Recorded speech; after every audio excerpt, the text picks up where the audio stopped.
Good morning, students. Today we are going to see an important part in English language, that is homophones. So what are homophones? Homophones are the words that sounds the same but has different meanings and different spellings.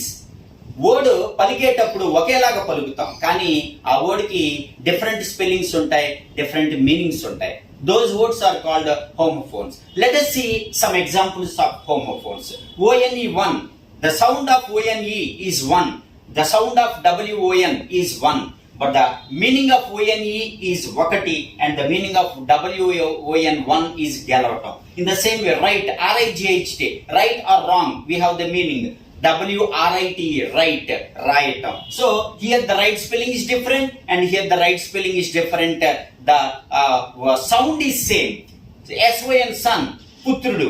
SUN son, suirudu. See, the word of son is pronounced as SYN son, SYN son, SUN son, SUN son. So we have different spellings. The word is sound as same. SEC, చూడటం.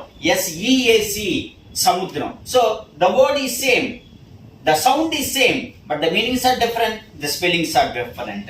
Brake, BREAK, brake, brake చేయటం. BRAKE, brake, that is a scooter brake or car brake. So చూడండి, homophones అనేవి చాలా important for communication and better understanding. మీరు ఏదన్నా I want break your leg అన్నప్పుడు ఈ break రాశారంటే దట్స్ ఎంటైర్లీ రాంగ్ మీనింగ్ వస్తుంది. కాబట్టి for better understanding and better communication, homophones are very important. So today's task, you sit with your father or brother or anyone and write as many as homophones. మీరు ఆలోచించండి, మీరు paper మీద పెట్టండి. దాదాపు ఒక 50 నుంచి 60 వరకు హోమోఫోన్స్, అంటే ఒకే వర్డ్ సౌండ్ ఒకేలాగా ఉంటది కానీ స్పెల్లింగ్స్ డిఫరెంట్ గా ఉండి అలానే మీనింగ్స్ డిఫరెంట్ గా ఉండే వర్డ్స్ దాదాపు 50 నుంచి 60 వరకు మీరు రాయగలరు. కాబట్టి you put on the paper, make use of your brain, put your brain in practice. Thank you so much.